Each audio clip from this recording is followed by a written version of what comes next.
Teman-teman sekalian yang dirahmati Allah Subhanahu wa taala, ahlan bikum min jadid. Selamat datang untuk teman-teman yang dari luar kota. Selamat datang buat yang pertama kali ikut sharing atau sharing Rabu malam atau nongkrong bareng di sini. Mudah-mudahan kita bisa terus belajar betah berada di antara taman-taman surga. Salah satu taman surga itu adalah tongkrongan ilmu yang duduk di dalamnya akan dapat banyak sekali doa-doa dari para malaikat, yang duduk di dalamnya akan mendapatkan banyak sekali curahan rahmat dari Allah Subhanahu wa taala. Sehingga kalau setiap pekan kita didoain oleh malaikat, ini anugerah yang sangat berharga. Setiap pekan didoain oleh malaikat. Minimal sepekan sekali. Kalau teman-teman yang lebih banyak ikut majelis-majelis ilmu, nongkrong di rumah Allah, mudah-mudahan setiap harinya didoakan oleh malaikat dan Allah Subhanahu wa taala mengucurkan rahmat dalam kehidupan kita. Malam ini kita akan melanjutkan pembahasan kita tentang surat yang luar biasa. Salah satu surat yang ketika dibacakan oleh Ammar bin Yasir membuat ayah dan ibunya masuk Islam, yaitu surat Ad-Duha. Ada 3 part dari surat ini. Part pertamanya intinya adalah ma wadda'aka rabbuka wa ma qala. Di situ Allah seolah-olah ngasih tahu ke kita supaya kita jangan berputus asa, supaya kita jangan merasa kesepian, supaya kita jangan patah semangat, supaya kita jangan pesimis, supaya kita jangan pundung. Kenapa? Siapapun boleh meninggalkan kita, tapi Allah nggak pernah ninggalin kita. Pasangan kadang-kadang kalau lagi ngambek boleh nggak baca WA kita sampai 3 hari, tapi Allah gimana pun kita bikin dosa, kita berdoa Allah masih dengar kita. Orang lain bisa aja ninggalin kita karena ada hal yang nggak nyaman. Allah itu sering dapat hal yang nggak nyaman loh dari kita, tapi nggak pernah ninggalin kita. Rasa-rasanya nggak ada cinta yang lebih sejati dan pastinya kecuali cinta dari Allah kepada hambanya. Bahkan seorang ibu aja nggak bisa nandingin cinta Allah kepada kita. Padahal ibu udah paling baik ya. Nggak ada lagi orang yang lebih berjasa dalam hidup kita selain ibu kita di antara manusia setelah Rasulullah pastinya. Kecuali ibu kita sendiri yang udah mengandung kita dalam keadaan wahnan ala wahnin, kepayahan demi kepayahan, melahirkan dengan resiko nyawa, menyusui 2 tahun lamanya, membesarkan dengan segala bentuk pengorbanannya. Ternyata itu gak ada apa-apanya dibandingkan dengan cinta dan kasih sayang Allah kepada kita. Ibu kita bisa kecewa walaupun dia sayang banget sama kita. Ibu kita bisa aja marah walaupun dia sayang banget sama kita. Bahkan ibu kita bisa aja bikin kita sedih atau terluka atau kecewa walaupun dia orang yang paling berjasa dalam hidup kita, tapi Allah enggak. Sehingga Allah bilang ma wadda'aka rabbuka wa ma qala. Ketika kamu merasa ditinggalkan oleh banyak orang, Allah enggak pernah ninggalin kamu. Ketika kamu merasa dicuekin oleh banyak orang, Allah enggak pernah cuekin kamu. Buktinya ketika kita banyak dosa pun berdoa Allah masih mengijabah, apalagi kalau kita taat. Itu part pertama dari surat Ad-Duha. Dan ini kita coba jadiin kayak motivasi hidup kita teman-teman. Ketika kita lagi lemah, ketika kita lagi drop, kita baca ma wadda'aka rabbuka wa ma qala. Kalau kita mengaku Allah hasbi, cukup buat saya Allah, hasbi Allah, hasbunallah, berarti kalimat itu harusnya kalimat motivasi banget. Terjemahan dari kalimat itu banyak. Ma wadda'aka rabbuka wa ma qala bisa diterjemahkan la tahzan innallaha ma'ana. Bisa. Ma wadda'aka rabbuka wa ma qala bisa diterjemahkan dengan kalimat fa inna ma'al usri yusra. Ma wadda'aka rabbuka wa ma qala bisa diterjemahkan inni ma'akuma asma'u wa ara. Aku bersama kamu berdua wahai Musa dan Harun, asma'u wa ara. Mendengar dan melihat. La takhafa, jangan takut wahai Musa dan Harun. Idhaba ila Fir'aun, pergilah kamu berdua kepada Fir'aun. La takhafa, inni ma'akuma asma'u wa ara. Aku yang akan memantau apa yang terjadi pada diri kalian. Jadi aku tahu banget, update banget setiap detiknya. Bahkan sebelum terjadi, aku sudah mempersiapkan perisai untuk melindungi kalian. La takhafa, jangan takut. Itu terjemahan-terjemahan yang banyak di Al-Quran tentang kalimat ma wadda'aka rabbuka wa ma qala. Atau mungkin kita bisa challenge diri kita sendiri ya. Ketika kita tilawah Al-Quran secara acak, cari ayat terjemahan atau bahasa lain dari ma wadda'aka rabbuka wa ma qala. Coba cari di Al-Baqarah, cari di Ali Imran, itu banyak banget kalimat ma wadda'aka rabbuka wa ma qala. Rabbmu tidak pernah meninggalkanmu, nggak pernah benci sama kamu. Ayatnya banyak banget bahwa Allah nggak pernah ninggalin kita, bahwa Allah nggak benci sama kita. Salah satunya mungkin kalau Allah nggak benci sama kita tuh, misalnya ayat fa'in yuridullahu bikumul yusra wala yuridu bikumul usr.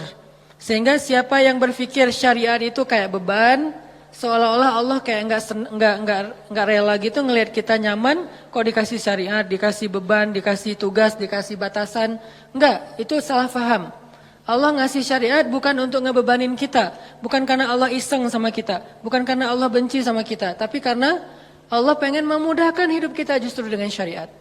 Syariat itu bukan mempersulit hidup kita.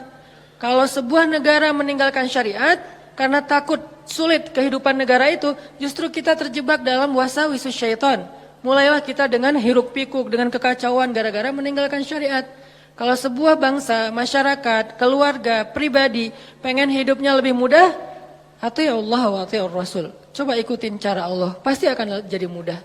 Memang di awalnya kelihatan agak-agak challenging nih. Tapi begitu kita jalanin, yusrun, mudah, semuanya mudah. Kemarin saya jalan sama istri ke Thailand. Kita jalan berdua ke Thailand, pengen main aja gitu. Jalan ke Thailand, kebetulan ada acara di Malaysia, terus mampir dulu ke Thailand. Sampai di Thailand kita ke Pattaya dulu nih. Saya karena senang dengan laut, saya cari yang lautnya masih aman. Kalau Phuket mungkin gitulah ya. Nah, cari yang Pattaya yang private beach, jadi nggak ngelihat yang gitu-gitu. Cie, sombong. Kalau terlihat kan nggak sengaja. Nah, pergilah ke Pattaya gitu ya, cari yang beach yang private gitu. Terus karena kita nggak tahu halal foodnya di sana, akhirnya kita kayak sangat hati-hati mencari halal food. Sampai rempong, sampai bawel. Pas mau room service minta makanan ke kamar karena nggak berani makan di luar, kita sampai bawel banget bilang ke restorannya, itu pakainya oilnya oil apa? Nggak pakai oil yang pork kan? Saya minta yang vegetable oil ya. Ya Pak gitu. Terus itu wajannya diganti ya, dicuci dulu. Ya Pak. Itu yang masak ininya tepungnya udah dipakai yang pork belum sebelumnya? Ya bisa kita bikin yang baru Pak. Sampai mereka sebel banget gitu kan karena banyak banget permintaannya, padahal pesannya cuma nasi goreng. Tapi permintaannya panjang gitu. Akhirnya dihidangkanlah nasi goreng seafood. Kita makan berdua sepiring. Gak penting banget sih. Gak ada hubungannya dengan tema. Nah udah gitu malam kita cuma nyari buah aja kayak gitu. Nah karena kita berusaha untuk ketat dalam masalah halal food. Kalau gak benar-benar kita bisa yakin bahwa ini halal atau minimal dia aman gitu, maka kita nggak akan berani. Ini berusahalah belajar taat kecil-kecilan, bukan hal besar sebetulnya. Tapi justru saya ngelihat di sini hal kecil dihargain sama Allah. Kalau hal besar apalagi kan ya, hal sepele kayak gitu doang, Allah langsung kayak ngehargain gitu. Ini bukan karena saya soleh, tapi karena saya mencoba untuk meniru orang soleh. Akhirnya mendapatkan janji yang Allah janjikan kepada orang soleh. Sayanya belum soleh, tapi karena meniru orang soleh, dapat juga nih yang dijanjiin Allah kepada orang soleh. Udah ketat, seharian kita makannya susah banget. Nah besoknya mau ke Bangkok, hari kok belum pesan hotel. Tadinya udah pesan lewat travel agent, tapi cancel. Tadinya ada satu jenis hotel yang di pusat kota, dekat dengan tempat pembelanjaan, nemenin istri. Ternyata dari travel agent itu katanya nggak dapat, oke cancel. Saya pesan pakai online, pesan nyari yang dekat dengan hotel itu. Entah gimana caranya Allah ngarahin saya untuk ngeklik satu hotel yang saya juga nggak tahu speknya kayak gimana. Pokoknya udah aja ini aja deh. yang paling dekat walaupun ada beberapa pilihan. Ambil hotel tertentu, namanya gak usah disebut. Mahal, sombong. Ya gitu deh pokoknya, ada namanya lah ya. Nah pas sampai di Bangkok, kita masuk ke hotel itu, lagi check in, tiba-tiba ada teman lama saya nih orang Bandung. Dia istrinya lagi lewat, jadi hotel sama kondonya itu bersebelahan. Dia ternyata tinggal di kondonya.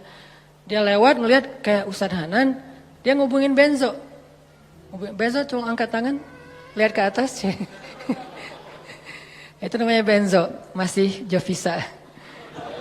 Nah, Benzo dihubungin Benzo tanya ke saya, Ustadz lagi di hotel ini di Bangkok loh. Kok Benzo tahu? Kan saya nggak ngasih tahu siapa-siapa. Nggak, tadi ada teman yang ngelihat Ustadz, dia kayak ragu gitu, bener nggak? Oh iya bener, kenapa? Dia ngajak Ustadz nanti malam cari makan halal dan Thai banget gitu. Alhamdulillah, berarti kemarin susah dikit, sekarang Allah kasih jalan keluar. Bukan hanya itu, ternyata hotel yang saya pilih itu dia udah halal restoran, untuk breakfast tuh aman, udah halal. Karena susah kan nyari hotel dengan sertifikat halalnya di sana. Tanpa kita ketahui ternyata Allah arahin kita ke hotel yang nggak perlu bawel lagi untuk room service-nya, karena dia udah halal restoran. Ditambah lagi diajak sama teman saya untuk makan yang halal food tapi Thai banget, enak, ditraktirin, itu yang paling enak. Nih saya berpikir kalau saya lebih cepat atau lebih lambat 1 menit aja pas check in, kan saya nggak bakalan ketemu dengan istrinya, sehingga kita nggak berpapasan, nggak saling tahu. Allah yang bikin timingnya pas banget. Dia jalan lewat depan hotel, saya masuk check in, dia ngelihat ke saya, terus dia ngubungin Benzo ngubungin ke saya. Pas dapat wifi, karena ngandalin wifi banget kan di luar negeri teh, irit gitu. Dapat wifi, saya langsung balas. Qadarullah, malamnya dimudahin, akhirnya kita jalan, makan, halal, enak, bukan murah, gratis. Jadi saya teringat, wa may yattaqillaha yaj'al lahu makhraja wa yarzuqhu min haitsu la yahtasib wa may yattaqillaha yaj'al lahu min amrihi yusra wa may yattaqillaha yukaffir anhu sayyi'atihi wa yu'zim lahu ajra. Itu janji Allah. Siapa yang taat sama Allah, Allah kasih jalan keluar. Ini jalan keluarnya. Siapa yang taat sama Allah, Allah kasih rezeki yang tidak terduga-duga. Ini rezeki yang tidak terduga-duga. Akhirnya ketemu teman orang Bandung yang udah tinggal di sana. Siapa yang taat sama Allah, Allah mudahin urusannya. Jadi mudah kemana-mana digayat. Siapa yang taat sama Allah, Allah gugurkan dosanya. Berharap kayak gitu dan dilipat gandakan pahalanya. Berharap juga kayak gitu. Ini artinya hal sepele gini aja Allah hargain. Karena faman ya'mal mithqala dzarratin khairan yarah, pasti Allah balas. Ma wadda'aka rabbuka wa ma qala. Jadi Allah itu nggak pernah absen teman-teman, nggak pernah offline, nggak pernah kelewat gitu. Aduh ada yang kelewat nih nggak sempat di like. Kalau kita kan kalau terlalu banyak nge-following, akhirnya udah ketutup ya, ketimpa sama yang baru posting gitu. Kadang-kadang karena saking banyaknya kita nge-following, pasangan sendiri nggak pernah di like. Kenapa? Dia posting, ketimpa lagi. Kok kamu nggak pernah nge-like postingan aku? Emang kamu posting? Kamu gitu banget ya sama aku? Akhirnya rame gitu kan ya. Padahal kita nggak ngelihat, soalnya ketutup sama postingan yang baru-baru. Allah nggak pernah gitu. Allah nge-following semua hambanya, bahkan lebih dekat daripada urat lehernya. Wa huwa ma'akum aina ma kuntum, bersama dengan kalian, membersamai kalian dimanapun kalian berada. Tapi ketika kita post adegan-adegan kehidupan kita, nggak pernah ada yang ketimpa dan kelewat sama Allah untuk di like, untuk di komen, untuk di repost. Bahkan Umar di repost oleh Allah di Al-Quran kata-katanya. Ini artinya Allah la ta'khudhuhu sinatun wala naum kulla yaumin huwa fi sya'an ma wadda'aka rabbuka wa ma qala. Ini jadi penyemangat teman-teman. Gak usah khawatir untuk taat. Kita bikin dosa aja Allah masih maafin kita. Apalagi taat, Allah pasti akan menghargai kita. Itu part pertama dari surat Ad-Duha. Part kedua, alam yajidaka yatiman fa'awa wa wajadaka dhallan fahada wa wajadaka ailan fa'aghna. 3 kalimat yang luar biasa itu menjelaskan arti dari ma wadda'aka rabbuka wa ma qala. Apa bukti bahwa Allah enggak pernah ninggalin Nabi Muhammad? Kata Allah, alam yajidaka yatiman fa'awa, bukankah dulu kamu lahir dalam keadaan yatim lalu Allah kasih naungan? Kalau Allah ninggalin kamu, enggak mungkin kamu bisa tumbuh dengan baik. Kalau Allah benci sama kamu, maka dibiarin aja kamu terlunta-lunta dalam keadaan yatim. Wa wajadaka dhallan fahada. Bukankah kamu dulu pernah tersesat di jalan mau ke suatu negeri tapi kamu salah ngambil jalan di tengah padang pasir, akhirnya nggak tahu arah ke tujuan. Kalau Allah benci sama kamu, nggak akan dikasih tuh petunjuk ke negeri yang kamu tuju, nggak akan diarahin kamu untuk sampai kepada destinasi yang kamu tuju. Bukti Allah, ma wadda'aka rabbuka wa ma qala. Alam yajidka yatiman fa'awa wa wajadaka dhallan fahada wa wajadaka ailan fa'agna. Nanti kalau kemarin saya bahas alam yajidka yatiman fa'awa versi Nabi Muhammad, yang belum kebahas itu versi Nabi Musa ya. Versi Ibrahim, versi Ismail, versi Isa, versi Yahya, versi Maryam. Itu semuanya ayat-ayat tentang kisah-kisah tentang alam yajidka yatiman ya Maryam, alam yajidka yatiman Yahya, alam yajidka yatiman Isa, alam yajidka yatiman Ibrahim, alam yajidka yatiman Musa, alam yajidka yatiman semua hamba-hambanya fa'awa, Allah kasih naungan. Baca kisah-kisah Al-Quran untuk memahami maksud alam yajidka yatiman fa'awa. Terutama kisah Yusuf. Alam yajidka yatiman fa'awa. Yatim gimana? Yatimnya Yusuf. Yatim di dalam sungai, di dalam sumur. Gak punya siapa-siapa. Ayahnya gak tahu di mana keberadaan anaknya. Kakak-kakaknya udah gak peduli dengan adiknya. Yatiman fa'awa. Fa'awa pertama ditemukan oleh para musafir. Fa'awa kedua masuk ke dalam istana. Dan seterusnya dan seterusnya. Alam yajidka yatiman fa'awa. InsyaAllah nanti kita lanjutkan lagi pembahasan surat Ad-Duha ini. Ini bukan cuma tafsir ya teman-teman, tapi ini tadabbur. Saya berusaha untuk menganalogikan dengan kehidupan kita supaya kita bisa menjadikan ayat itu sebagai motivasi hidup kita. Barakallah, kita lanjutkan setelah sholat Isya. Bismillahirrahmanirrahim. Teman-teman yang dirahmati Allah Subhanahu wa taala, kita lanjutkan pembahasan kita tentang surat Ad-Duha. Alam yajidka yatiman fa'awa wa wajadaka dhallan fahada wa wajadaka ailan fa'aghna. Kalimat alam yajidka yatiman fa'awa itu adalah kalimat pembuktian. Seolah-olah Allah ngomong ke kita tuh gini, kamu gak ingat dulu ketika kamu pernah gini, siapa yang nolong kamu? Emangnya kamu gak ingat dulu ketika kamu pernah terpuruk, siapa yang buat kamu bisa survive? Ketika kamu hampir celaka, siapa yang menyelamatkan kamu? Ketika kamu gini, siapa yang menolong kamu dan seterusnya. Jadi alam di sini Allah pengen ngingetin kita. Jadi kalimat alam adalah kalimat permintaan dari Allah supaya kita ingat-ingat lagi nih pengalaman hidup kita. Ada yang pengalamannya sampai ekstrim, second life misalnya, hampir celaka terus bisa selamat. Ada yang pengalamannya masalah hutang, ada yang pengalamannya hampir bunuh diri tapi nggak jadi gara-gara diputusin. Ada yang macam-macam kan pengalaman orang maya. Nah itu kalimat alam yajidka yatiman. Yajidka itu Allah mendapati kamu dalam status nggak ada apa-apa sebetulnya. Kita tuh awalnya nggak punya apa-apa, bukan siapa-siapa, nggak bermodalkan apapun. Allah yang fa'awa, fahada, fa'aghna. Itu terjadi kepada kehidupan kita masing-masing. Kalau dalam bahasa kisah Nabi, fa'awa di masa Abdul Muthalib, fa'awa di masa Halimah, fa'awa di masa Abu Thalib, dan fa'awa di masa Khadijah. Ini semuanya bentuk-bentuk fa'awanya Allah kepada Rasulullah SAW. Kalau kita terjemahin ayat itu dengan kisah Nabi Musa, alam yajidka yatiman fa'awa, itu bisa teman-teman temuin di surat Toha dan surat Al-Qasas. Nanti di dalam surat-surat itu Allah ngejelasin tentang gimana dulu Nabi Musa dihanyutkan ke Sungai Nil. Walaqad mananna 'alaika marratan ukhra idh awhayna ila ummika ma yuha أن قذفيه في التابوت فقذفيه في اليم فليلقه اليم بالساحل ya'khudhu aduwwun li wa aduwwun lah.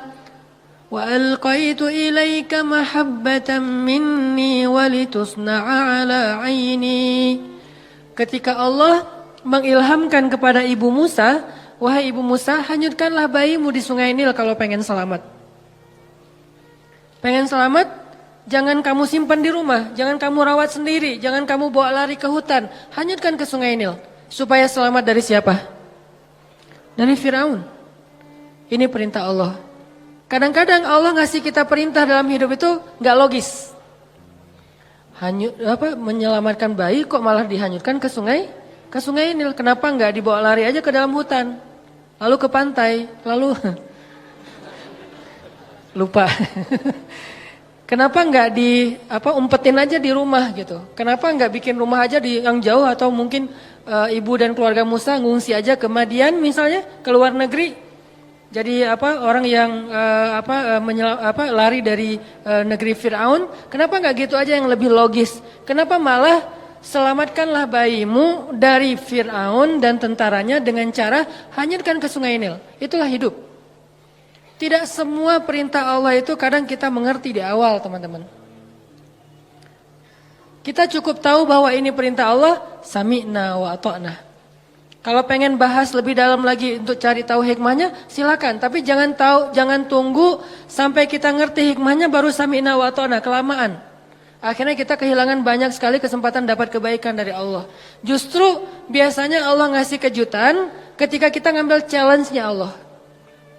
Iman challenge, akidah challenge, tauhid challenge. Challenge-nya apa?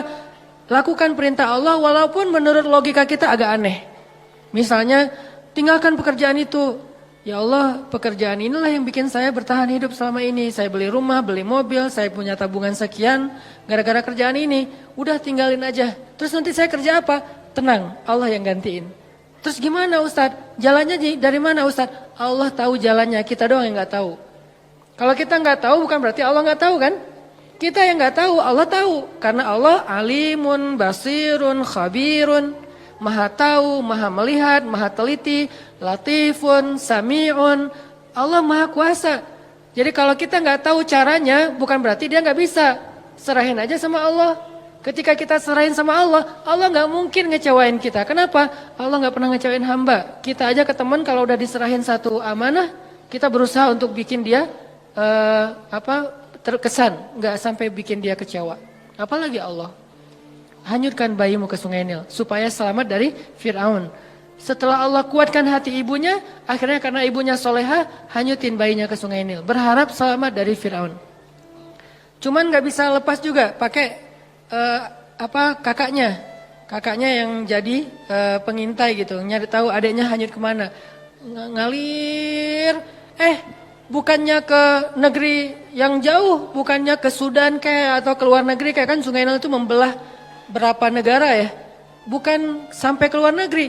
Gak lama kemudian malah masuk selokan yang mengarah ke tempat pemandian pribadinya Fir'aun. Ini makin gak logis nih.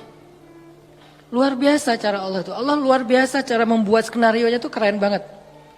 Masuk ke selokan itu, kakaknya Musa makin khawatir, gimana dengan adik, dia masuk ke selokan itu. Langsung dilaporin ke ibunya. Di surat Al-Qasas dikisahkan ketika ibunya tahu Musa hanyutnya ke dalam selokan yang mengarah ke pemandian khusus Fir'aun, hampir copot jantung ibu Musa. Hampir copot jantung ibu Musa. Kenapa? Bisa dipastikan bayi ini akan ditemukan oleh para dayang-dayang Fir'aun, dan kalau ketahuan Fir'aun pasti akan dibunuh. Ini ujian luar biasa. Tapi ini challenge-nya justru di situ. Ketika kita berhijrah, ketika kita ngikutin cara Allah, awalnya terlihat, ya Allah, kok gini ya? Kok jadi gini ya? Kok malah masuk ke selokan ini ya? Kan gitu ya, ada kejutan-kejutan kecil gitu awal-awal kita berhijrah. Baru aja kita halalin, putusin. Akhirnya putusin, dia langsung jadian sama orang lain. Kan itu berat banget ya. Dia kayak mudah banget gitu move on dari kita. Padahal kita mutusin itu cuman gertak doang biar dia mau halal gitu. Siapa yang takut kata dia. Akhirnya jadian sama orang lain. Itu tuh berat banget. Saya tahu rasanya. Jadi masuk ke selokan itu. Udah gitu ke sungai kecil. Ditemuin sama dayang-dayang Firaun dikasih kepada istri Firaun. Qadarullahnya Allah udah kasih persiapan bahwa istri Firaun belum punya anak. Sehingga ketika dibuka tuh tabut, keranjang yang ada bayi Musa, dibuka dilihat oleh istri Firaun, Allah bilang di surat Toha, wa alqaitu ilaika mahabbatan minni. Aku masukkan untukmu cinta dariku. Maksudnya apa? Tiba-tiba istri Firaun jatuh hati kepada bayi Musa. Siapa yang bikin dia jatuh hati? Allah. Sebagaimana Halimatus Sa'diyah jatuh hati kepada bayi Muhammad untuk menyusuinya secara gratis, begitulah istri Firaun jatuh hati kepada bayi Musa dan mau mengangkatnya sebagai anak tanpa bertanya siapa dan dari mana asal usulnya. Wa alqaitu ilaika mahabbatan minni. Gini cara Allah nolong hambanya. Fa'awanya tuh Allah datangkan orang yang mencintai kita. Tiba-tiba ada aja yang anggap kita kayak keluarga barunya. Pernah kan kita merantau, tiba-tiba di perantauan kita nggak kenal siapa-siapa, dapat keluarga yang sebetulnya dia nggak kenal dengan kita, dia nggak tahu background kita, basic kita, dari mana asalnya. Pokoknya dia tiba-tiba kayak sayang aja gitu sama kita. Saya di Mesir juga gitu, tiba-tiba ada aja orang Mesir yang sayang sama saya sehingga dianggap kayak anak angkatnya. Kamu kalau butuh apa-apa bilang ya, kamu kalau butuh apa-apa bilang. Setiap awal bulan, dan beliau siapa? Profesor lah gitu, dosen Al-Azhar. Kan banyak banget kemudahan gara-gara ada dosen, profesor, senior, kayak Allah jadikan tertarik kepada saya, senang. Kamu kalau butuh apa-apa bilang ya. Terus pas awal bulan dapat gaji langsung datengin. Nah, kamu udah beli buku? Belum, kasih aja. Udah sih, cuman kayak kurang aja gitu kan ya. Belum, wah nih beli buku, kasih beli buku. Terus kalau dia lagi panen, di Mesir itu namanya adas. Adas itu kayak kacang hijau kita tapi warnanya oranye.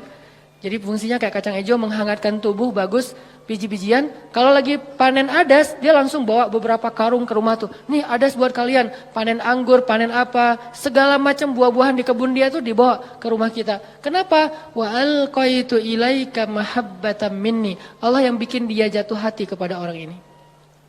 Sehingga akhirnya istri Firaun langsung jatuh hati kepada bayi Musa.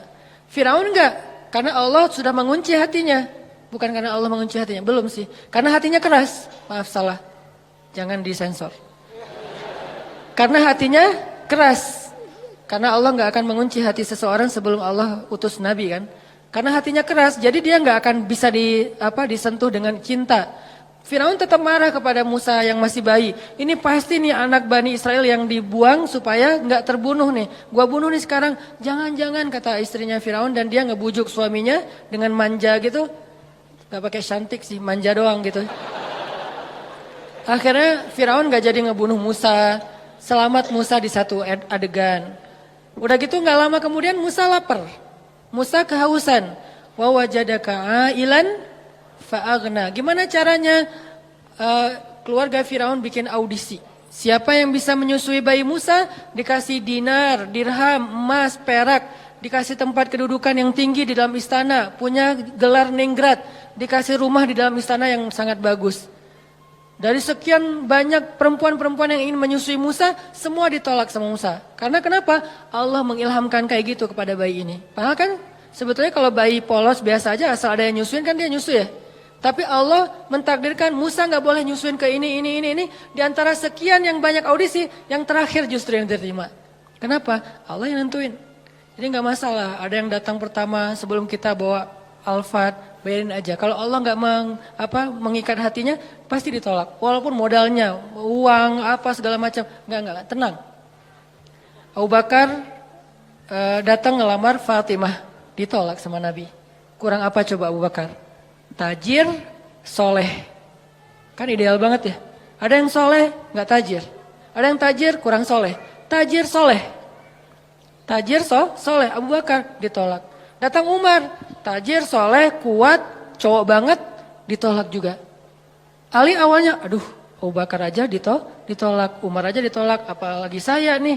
Akhirnya kayak Ali cuma ngelewat doang depan rumah Nabi, lewat lagi. Dipanggil sama Nabi, Ali kenapa? Enggak ya Rasulullah gitu. Ali, kamu pengen menikahi Fatimah? Terserah sih. Akhirnya Nabi yang ngelamar Ali dalam bahasa ininya ya, adegannya, walaupun secara resmi nanti Ali yang ngelamar Fatimah. Nabi kayak yang nawarin kepada Ali, kenapa Allah yang bikin kayak gitu? Jadi nggak usah pesimis, yang penting minta kepada pemilik hati, ya Allah kan hatinya bukan milik dia, milik engkau. Jadi saya mintanya ke engkau aja ya Allah, bukan ke dia. Nanti setelah engkau baru dia. Sehingga pas kita datang kayak bukan tipe dia banget, bukan standar dia banget, tapi buat Allah kita standar dia banget. Buat dia kita enggak banget. Enggak masalah kan? Yang penting buat Allah kita banget lah. Begitu kita datang dia enggak bisa bilang enggak. Kok saya ngomongnya iya ya? Pengen bilang enggak tapi enggak bisa gitu. Ya udah deh, ya aja. Jadi aja. Setelah itu Allah masukkan hub cinta sehingga dia mencintai kita, kita mencintai dia karena Allah Subhanahu wa taala dan itu mubarak, diberkahi. Itulah istri Firaun. Akhirnya Musa tinggal di situ, ibunya tinggal di situ, kakaknya, tetehnya tinggal di situ, AA-nya tinggal di situ. Siapa AA-nya Musa? Harun. Semuanya sekeluarga tinggal di situ. Ini namanya alam yajidka yatiman fa'awa. Allah yang bikin skenario yang kayak gitu. Ismail juga kayak gitu. Kemudian Yahya alaihissalam juga kayak gitu. Maryam juga kayak gitu. Alam yajidka yatiman. Maryam kan lahir nggak punya ayah. Bukan nggak punya ayah. Ayahnya udah wafat kan? Imran sama anak yatim perempuan lagi itu. Siapa yang fa'awa Maryam? Wa kaffalaha Zakaria. Zakaria yang mengawakan Maryam. Dan Zakaria cinta banget sama Maryam. Walaupun itu adalah ponakannya, tapi seperti putrinya sendiri. Dan Zakaria adalah sebaik-baik orang yang merawat Maryam. Walaupun ayahnya soleh banget, tapi ada yang lebih daripada ayahnya. Ayahnya orang soleh, Zakaria Nabi. Sehingga Allah ingin Maryam ini dirawat bukan oleh ayahnya yang soleh, tapi oleh pamannya yang Nabi, yaitu Zakaria. Ini cara Allah teman-teman. Sehingga itu menjadi bukti ma wadda'aka rabbuka wa ma qala. Andalin Allah aja deh. Kita mau hijrah, kita mau ganti kerjaan, kita mau dapetin pasangan, kita mau punya anak, kita mau, udah bilang aja sama Allah. Ada mau apa aja bilang aja sama Allah. Selama yang kita inginkan itu kebaikan, Allah malu untuk nggak mengabulkan keinginan kita. Nggak mungkin nggak dikabulkan, pasti. Kenapa saya bilang pasti? Allah sendiri mengatakan, ujibu da'watad da'i idza da'an. Kalau ada yang berdoa sama aku, curhat sama aku, ujib. Aku pasti akan nge-replay, akan ngerespon, akan ngejawab, akan nge-read. Gak mungkin enggak. Pasti dibalas sama Allah SWT. Kalau teman, pasangan, geng, gak ngebalas WA, biasalah itu. Tapi kalau Allah, gak mungkin enggak. Pasti di-read langsung dibalas sama Allah. Cuman balasnya Allah apa? Kadang dibalas dengan yang sama persis dengan yang kita minta. Kadang dibalas dengan yang lebih baik dari yang kita minta. Yang enggak, dikasih yang sebaliknya yang buruk dari yang kita minta. Nggak mungkin. Kalau nggak sama, lebih baik. Antara dua itu. Dan dua-duanya untung. Alam yajidka yatiman fa'awa. Nanti wawajadaka dhallan. Wawajadaka dhallannya Nabi, mungkin teman-teman pernah dengar penjelasan dari Ustadz Abdul Somad. Saya pengen membandingkan aja. Kalau Nabi kasusnya kayak gitu, pernah tersesat di sebuah perjalanan dari Mekah ke daerah Syam, kemudian Allah tunjukkan jalan supaya sampai ke kota yang dituju. Nah, kalau Nabi Musa pernah juga tuh. Kapan? Pas Nabi Musa nggak sengaja ngebunuh orang Mesir. Orang Mesir berantem sama orang Bani Israel. Cuman orang Mesirnya kayak zalim gitu. Dia terlalu sombong. Akhirnya didorong sama Musa meninggal kan. Walaupun Musa nggak sengaja sih. Dorong, kamu apa-apaan sih, mati kan? Musa juga kaget, kenapa nih? Gitu, kayak nggak sengaja gitu. Jangan-jangan setan. Akhirnya Musa bilang, ya Allah bukan kerjaan saya, kerjaan setan. Jadi boleh kan nyalahin setan. Bilang setan, salah saya apa? Ya salah kamu setan gitu. Akhirnya meninggal. Musa lari karena dia membunuh orang Egyptian, orang Kipti. Lari kemana? Nggak tahu kemana. Cuman berdoa, ya Allah beri saya petunjuk dalam perjalanan ini. Jalan aja pokoknya kemana kaki melangkah deh ikutin aja tuh. Nggak ada nih lihat Google Map dulu atau mau kemana dulu bikin itinerary dulu. Kayak kita trip atau traveling yang udah jelas tujuannya. Ada travel agentnya, ada budgetingnya udah segala macam. Enggak, pokoknya jalan aja kemana kaki melangkah ikut aja terus. Ini benar-benar dol namanya nih, nggak tahu arah. Tapi sampainya kemana? Ke jodohnya, ke Madian, ke Yordania. Ketemu dua orang cewek, lagi ngantri mau ngasih minum ternak. Musa nanya, ma khatbukuma, ada yang bisa saya bantu? Nggak ada modus-modusan. Beda dengan kita, kayak kenal ya, di mana ya? Enggak, kita nggak pernah ketemu. Saya yakin saya pernah ketemu sama kamu. Di mana? Di dalam mimpi. Modus banget kan ya. Musa nggak kayak gitu. Ya udah aja. Ma khatbukuma, kalian ada apa? Apa yang bisa saya bantu? Dengan bahasa yang lembut ya, pastinya kan ngomong sama cewek nih. Masa ngomong sama cewek, ma khatbukuma, kan enggak ya? Nada khatib yang membuat kesannya jadi berubah. Kan kalau khatib berubah, kalau dia nggak paham ceritanya, dia akan mengatakan ma khatbukuma, nggak gitu Ustadz. Gimana? Ma khatbukuma, kan lagi ngomong sama cewek nih. Musa orangnya santun. Akhirnya, kami nggak bisa ngasih minum ternak, soalnya harus ngantri di belakang laki-laki. Ya udah saya bantuin. Musa langsung turun ke sumur. Ketika Musa turun naik ngasih minuman ternak, dan itu ada puluhan ekor onta, ratusan ekor onta. Satu ekor onta aja minumnya udah banyak banget kan. Di situ kelihatan Musa itu kuat, gagah. Kebayangkan ngangkat air gitu, walaupun yang tadinya dia udah jaga-jaga nggak mau kelihatan ototnya, kan kelihatan juga tuh pas ngangkat. Terus kayak pura-pura lipat baju gitu, nih kenapa ya ngangkat gitu. Terus kayak udah gitu selesai, Musa duduk di bawah pohon istirahat, si ceweknya pulang. Pulang cerita ke ayahnya, ayah tadi kami dibantu oleh seorang laki-laki, dia baik segala macam. Kata ayahnya, ya udah undang ke rumah, ayah pengen bilang makasih dan ngejamu dia makan. Musa di bawah pohon bilang gini, ya Allah saya lapar dan engkau sebaik-baik pemelihara. Ya Allah saya lapar tapi engkau yang maha penyayang. Ngadu ke Allah, lapar bilang ke Allah. Mau ikhtiar gimana di negeri orang gak tahu di mana tempat makan dan gak bawa uang juga. Ya Allah saya lapar, engkau sebaik-baik penolong, pemelihara, pengasih, penyayang. Tiba-tiba cewek itu datang. Tamshi ala istihya, berjalan malu-malu. Gimana jalan malu-malu? Aduh gimana ya ngomongnya ya? Kalau bahasa kita mah ya, aduh malu mau ngomong. Tapi kan ini amanah dari ayah. Kalau kita mah pura-pura malu. Kalau ini benar-benar malu-malu. Tamshi ala istihya. Gimana ya caranya ya? Aduh gimana ya? Atau gimana ya? Terus maju lagi, nggak jadi lagi mundur. Maju lagi, nggak lagi mundur lagi. Nggak pakai cantik. Maju mundur aja. Sampai akhirnya datang, Mas kalau bahasa kita nih, Mang, A gitu ya. Ayah saya ngundang AA di rumah mau ngucapin terima kasih. Oh ya, hayu, jalan aja. Hayu nggak tahu bahasa Arabnya hayu apa. Jalan sampai ke rumah, ayahnya ngasih makan, ngobrol. Kamu dari mana nak? Saya dari Mesir. Oh ya, negerinya Firaun. Ya, saya pelarian dari Firaun. Emang ada cerita apa? Kisahin, kamu orang baik, tinggallah di sini. Ya makasih Pak. Setelah itu si bapak itu ke belakang kan, ternyata si anaknya yang perempuan ngedengar pembicaraan mereka.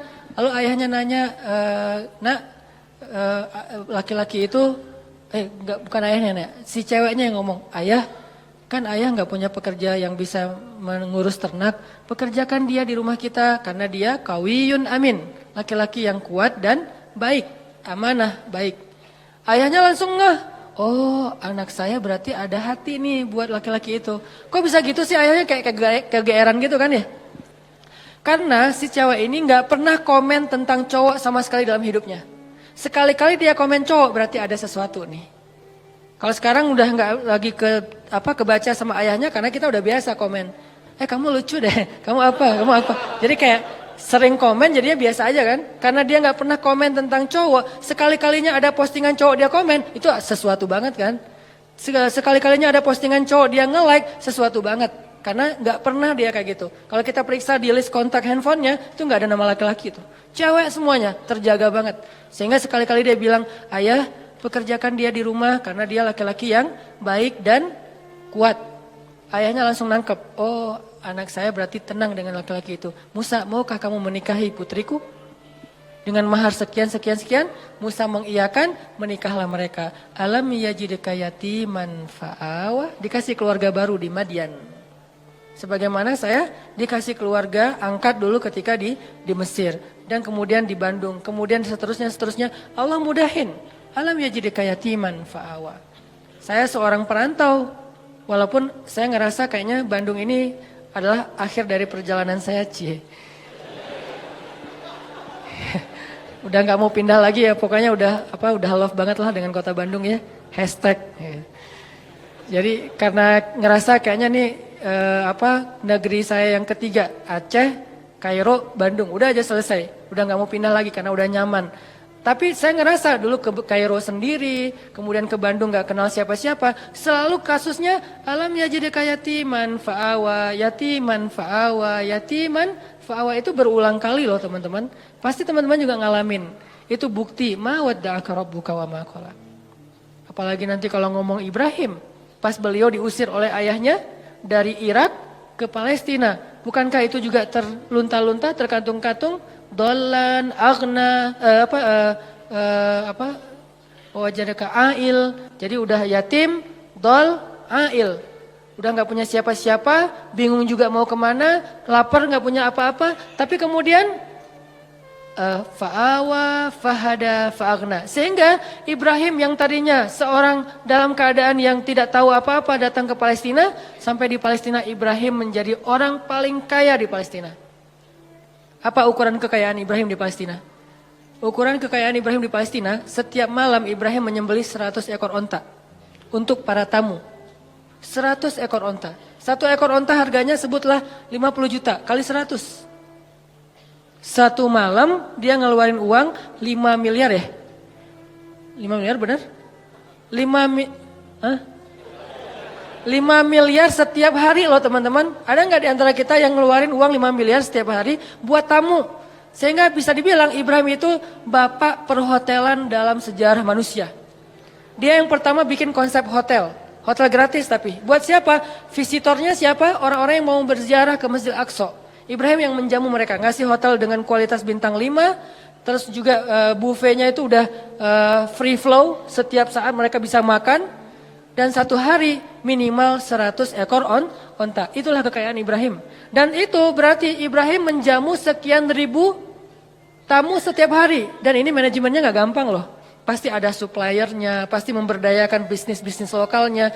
Jadi Ibrahim itu benar-benar bisa memberdayakan warga Palestina. Semuanya jadi sejahtera dengan kerjaan perhotelannya di Masjid Aqsa.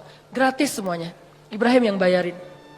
Sekaya itu Ibrahim teman-teman. Padahal datangnya gak punya apa-apa. Fa'agna, Allah yang mengkayakan Ibrahim. Semua cerita para anbiya itu sebetulnya bisa dikaitkan dengan alam yajidka yatiman fa'awa, wa wajadaka dhallan fahada, wa wajadaka ailan fa'agna. Apalagi Adam, lebih yatim lagi kan? Jatuh dari langit, gak punya siapa-siapa. Satu-satunya yang dia punya itu juga gak tahu di mana. Kekasihnya Hawa. Bagaimana caranya? Allah yang menunjukkan mereka sehingga ketemu setelah sekian tahun. Mencari, akhirnya ketemu juga. Nah ini artinya teman-teman, ma wadda'aka rabbuka wa ma qala.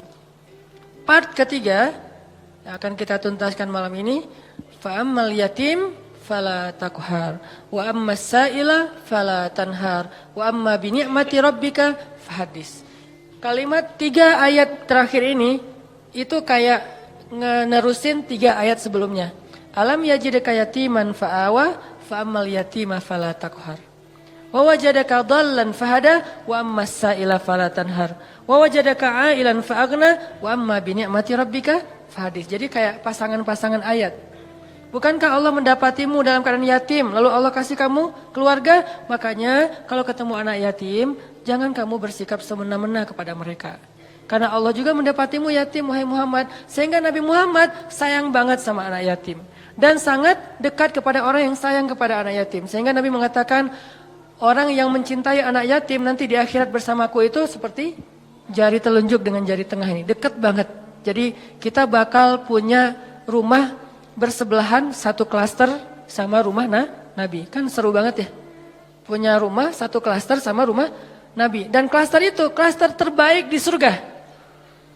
Yang satu butir debunya lebih mahal daripada dunia dan seisinya. Bukan 1 meter tanahnya. 1 butir debunya lebih mahal daripada dunia dan seisinya. Enggak ada lagi klaster wilayah tanah yang lebih baik daripada klasternya Nabi nanti di surga.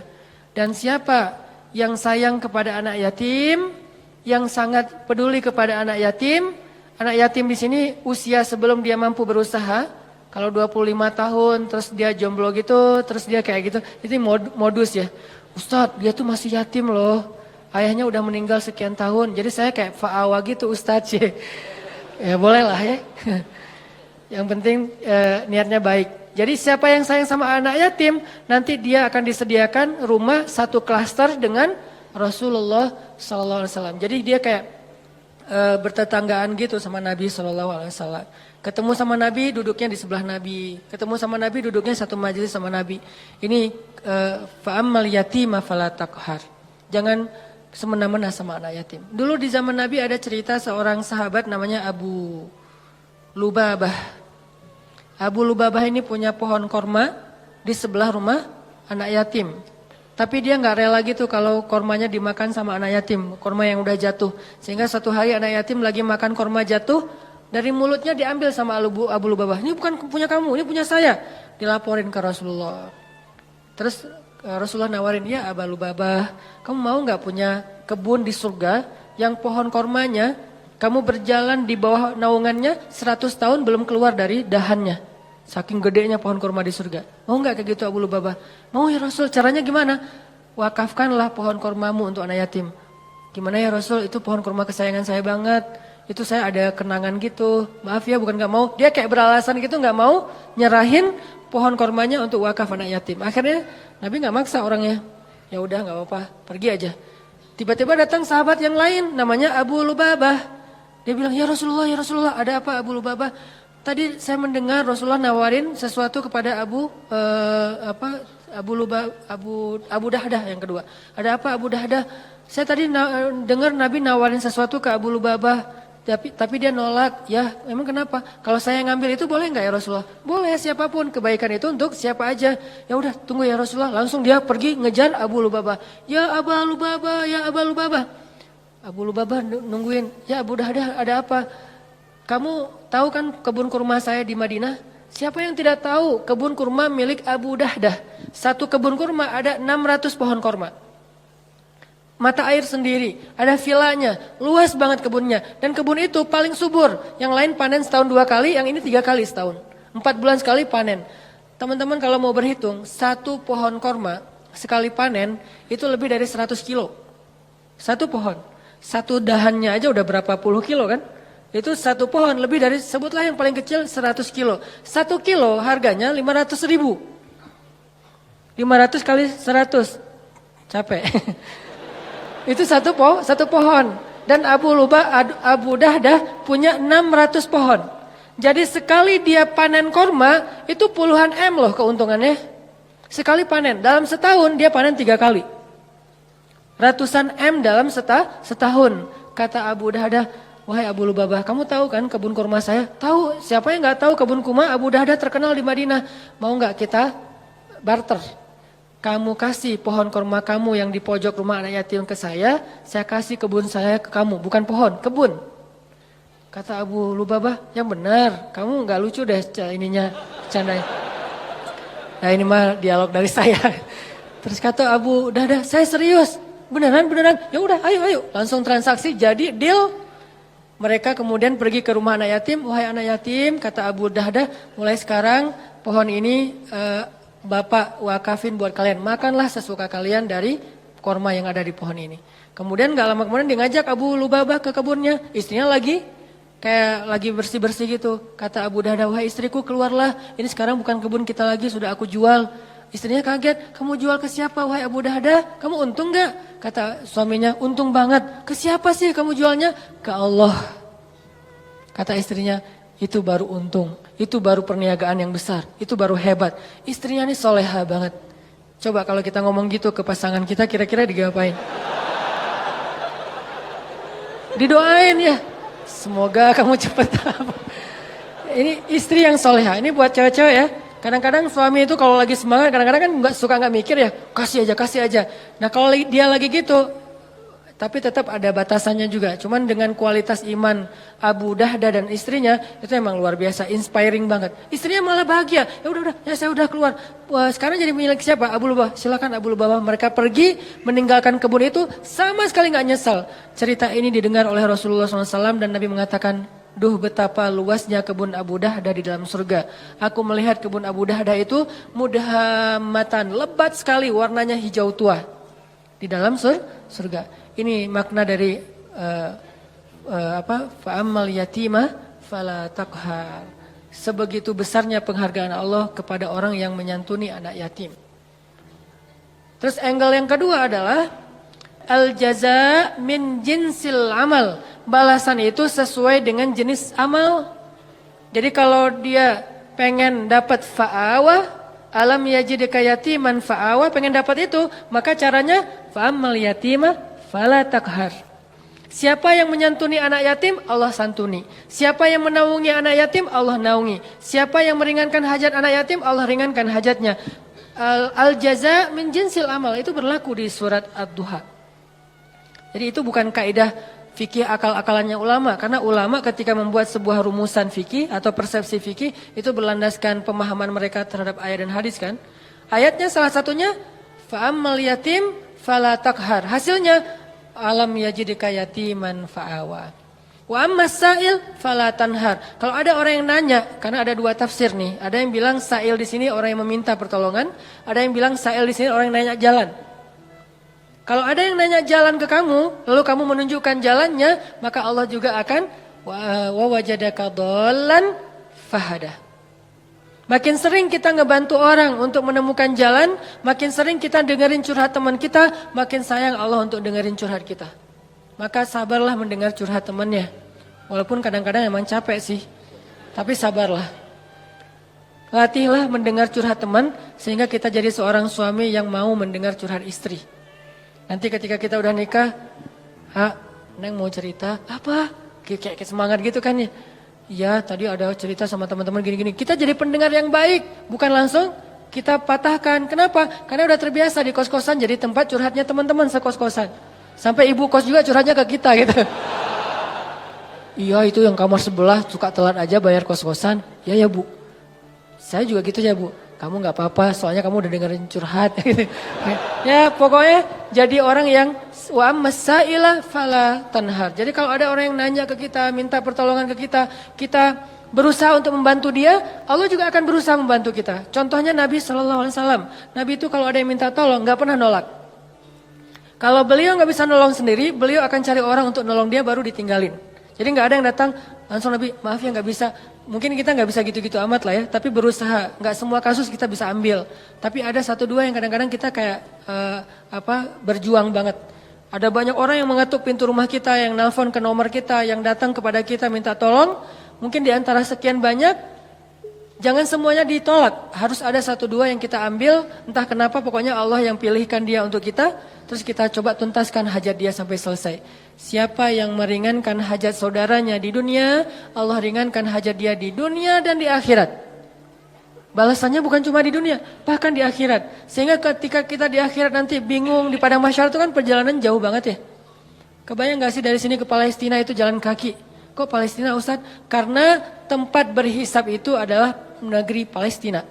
Ini salah satu keutamaan dari negeri Palestina itu adalah mim makanin qarib yang Allah sebutin di Al-Quran. Arti makanin qarib, tempat yang dekat itu adalah Palestina kata ulama tafsir. Sehingga nanti sidang Allah itu di padang mahsyar adanya di negeri Palestina. Negeri Palestina dari Indonesia jaraknya jauh, padahal buminya masih segini. Sedangkan bumi mahsyar beribu-ribu kali lipat lebih besar daripada bumi ini. Berarti jaraknya ribuan kali lebih jauh daripada yang sekarang. Kita meninggal di Indonesia, dikuburin di Indonesia. Nanti ketika kita bangkit, kita harus jalan ke Palestina. Palestinanya udah berapa ribu kali lipat lebih jauh dari yang sekarang. Jalan kaki teman-teman. Gak ada petunjuk sama sekali. Arahnya sudah berganti, kiblat atau timur barat udah berubah. Gimana cara kita menemukan spot hisab? Susah banget kan? Kalau enggak karena Allah, wa wajadaka dhallan fahada. Dulu di dunia kita sering nolongin orang, sering nunjukin arah ke orang lain, sering bantuin orang di jalan, sering bantu orang ketika kesusahan. Allah bantu nanti kita di akhirat. Sehingga tiba-tiba dikasih kendaraan, kita kayak kasih tumpangan buat teman, itu enggak ada yang kelewat sama catatan Allah. Kamu kan dulu pernah ngasih tumpangan ke teman kamu pulang taklim. Padahal kamu pulangnya ke Padalarang, dia ke Cilenyi, kamu anterin dia dulu. Akhirnya balik lagi ke tengah nggak sampai Padalarang, nginep di TSB. Nggak kuat gitu ya. Tadinya nanyanya sih kayak serius gitu. Pulang kemana saya anterin. Boleh. Udah ya naik motor kemana Cilenyi. Ngomong dari tadi. Kan beda arah timur dan barat. Nah kamu pernah ngelakuin itu di dunia, nanti di akhirat tiba-tiba Allah yang ngasih kita tumpangan. Dan tumpangan dari Allah sebaik-baik tumpangan kendaraan cahaya. Sehingga dari Indonesia ke Palestina itu hanya sekejap mata saja.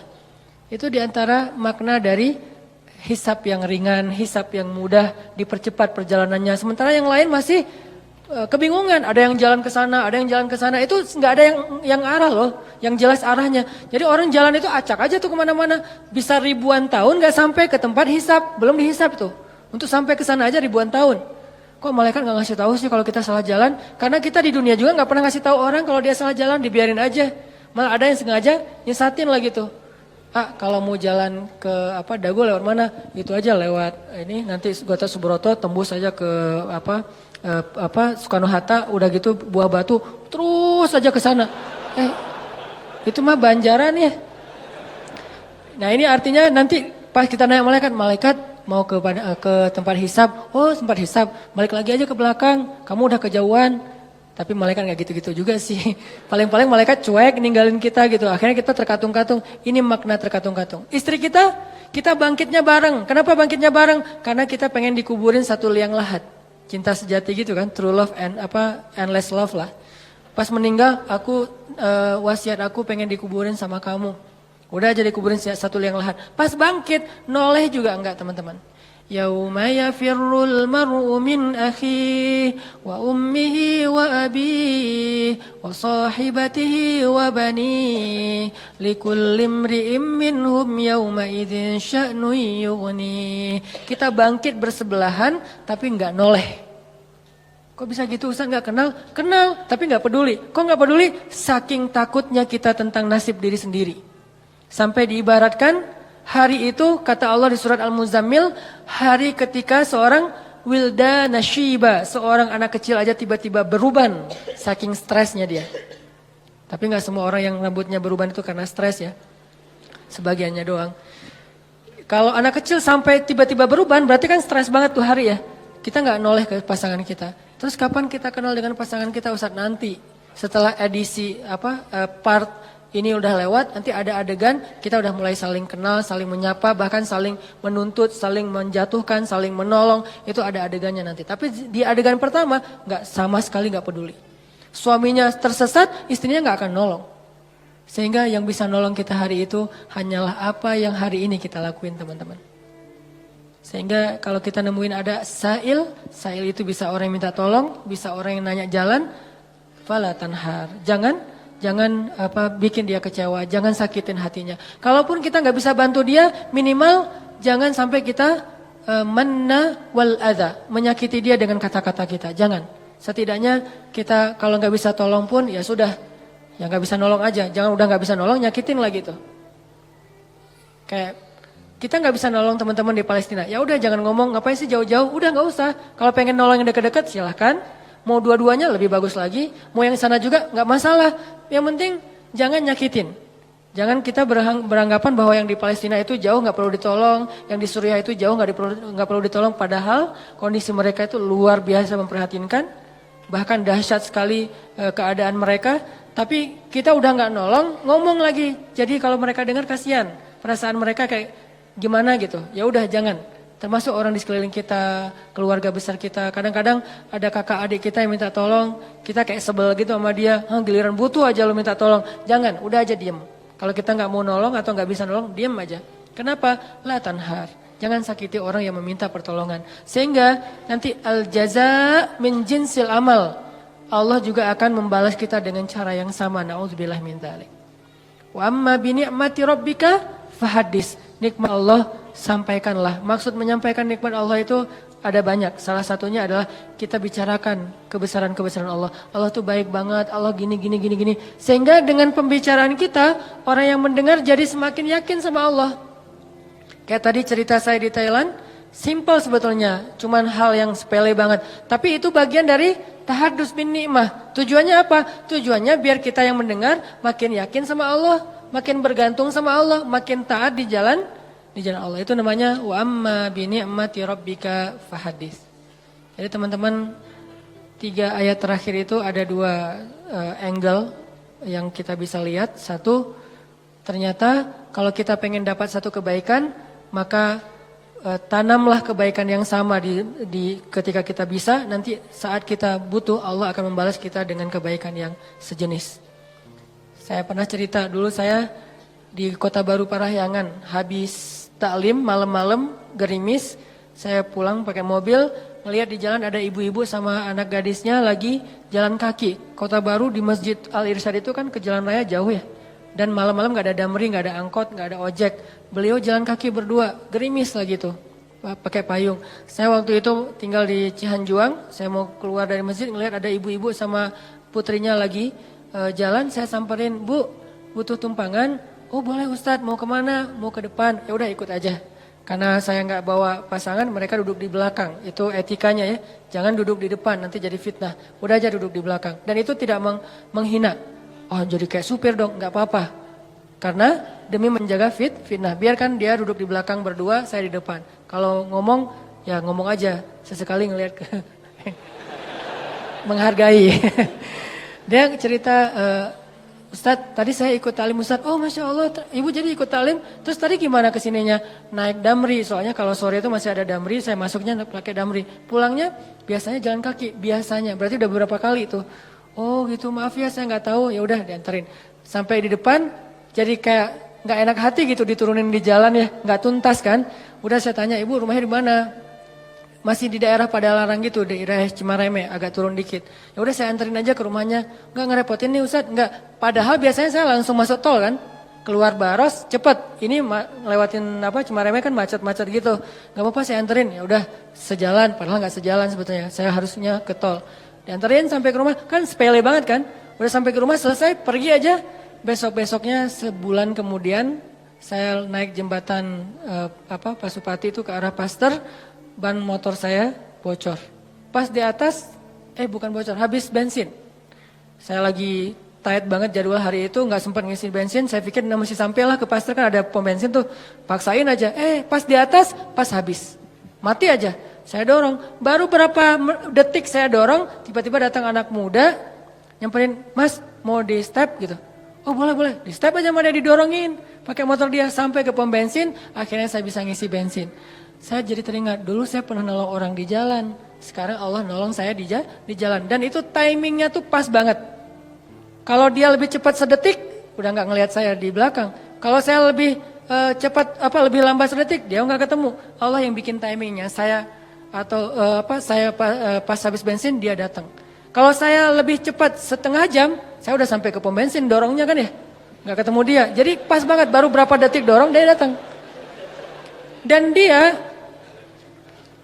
maaf, lupa saya ceritanya. Bukan di step, dia bawa selang gitu kan. Saya lupa ceritanya. Dia bawa selang bukan di step. Berarti 2 kali kejadiannya. 1 kalinya di step. Udah kebiasaan. Pasti ada yang nolong lagi nih. Kan saya kemarin habis nolong orang, GR gitu kan sama Allah. Benar ada yang nolong. Jadi ada yang di step, yang ini bawa selang. Kan jarang banget ada anak muda kemana-mana bawa selang gitu kan. Pak, kenapa? Dia ngelihat ban nggak kempes, habis bensin ya? Iya, di sini saya ini. Dia sedot, terus masukin hanya untuk bisa sampai ke pom bensin.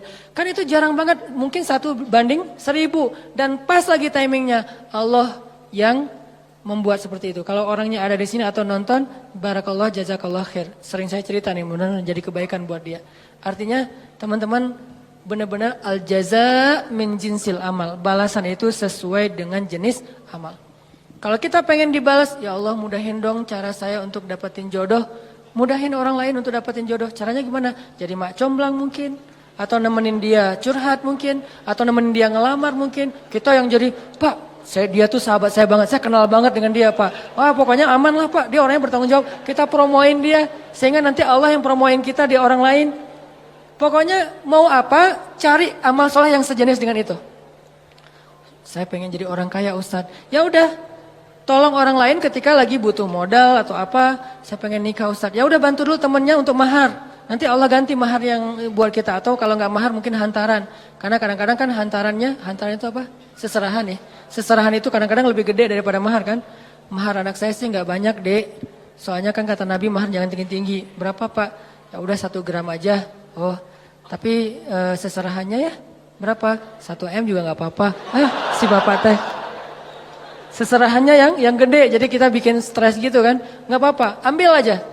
Jangan menyerah ketika ditawarin 1 M, 10 M, 100 M. Ambil, itu angka gede di kita, tapi kecil di Allah loh. Jangan pikir kita yang bakalan bayar, Allah yang bayarin. Dek, maharnya standar biar nggak beda sama kakaknya ya. Bukan bapak mau mempersulit adik, bapak tahu adik penghasilannya pas-pasan. Ini bapak menghina atau lagi apa sih? Tapi emang biar dia nggak jauh banget, nggak jomplang banget sama kakaknya. Kakaknya dulu sih 3 M, dia 2 M juga nggak apa-apa. Boleh pak? Kamu sanggup? Insya Allah pak.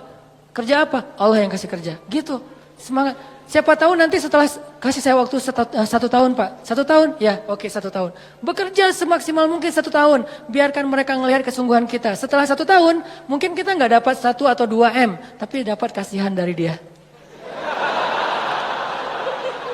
Ya, ini serius nih ternyata. Ya udah deh, adek dapat berapa?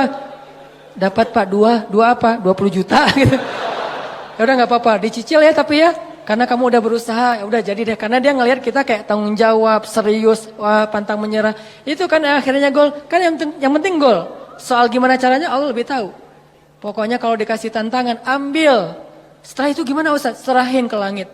Allah mudahkan semuanya. Kalau di tangan kita pasti susah. Logika kita pasti nggak nyambung, tapi di sisi Allah ala kulli syai'in qadir. Allah Maha Kuasa atas segala sesuatu.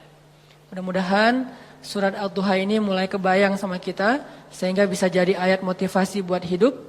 Insyaallah di pertemuan yang akan datang kita akan bahas surat yang lain.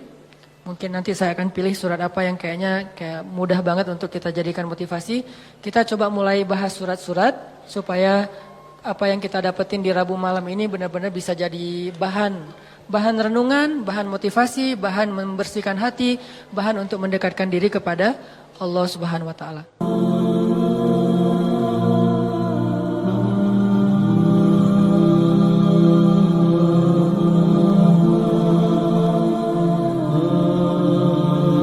Orang gak bakalan kecewa kalau bersandar kepada Allah. Itu gak bakalan. Bahkan kita bisa bilang mustahil. Mustahil seseorang itu kecewa gara-gara berpegang, bersandar, menyerahkan dirinya kepada Allah. Itu mustahil. Bukan seperti itu sunnatullah. Karena siapapun yang berserah diri kepada Allah, maka dia telah berpegang kepada tali yang paling kokoh. وَمَنْ يُسْلِمْ وَجْهَهُ إِلَى اللَّهِ وَمَنْ يُسْلِمْ وَجْهَهُ إِلَى اللَّهِ وَهُوَ مُحْسِنٌ فَقَدِ اسْتَمْسَكَ بِالْعُرْوَةِ الْوُثْقَى وَإِلَى اللَّهِ عَاقِبَةُ الْأُمُورِ. Siapa yang menyerahkan dirinya kepada Allah dan dia senantiasa berbuat baik, maka sesungguhnya dia telah berpegang kepada tali yang paling kokoh dan kepada Allah segala urusan dikembalikan. Jadi nggak ada orang yang kecewa kalau dia berpegang kepada Allah. Masalah apapun, masalah rezeki, masalah jodoh, terutama yang kedua. Kalau kita bergantung kepada Allah dalam urusan jodoh, maka insya Allah kita nggak akan kecewa. Mak comblang yang paling baik itu adalah Allah. Kalau mak comblangnya Ustadz, kadang-kadang ngecewain. Ustadz, ini CV saya. Oh ya, kriteria yang kamu cari seperti apa? Saya emang gak susah-susah Ustadz, standar-standar aja. Ya standar yang gimana? Yang tingginya 180, yang kulitnya bening, sampai kalau minum kelihatan airnya ngalir, transparan. Kemudian yang hidungnya seperti pedang, yang matanya seperti bidadari. Tahu mata bidadari? Besar dan sayu, tapi nggak gelok. Nah ini kriterianya. Terus kata Ustadz, kalau yang kayak gitu Ustadz juga mau gitu ya. Akhirnya pas ketemu Ustadznya duluan yang ta'arufan. Ini kalau mak comblangnya manusia.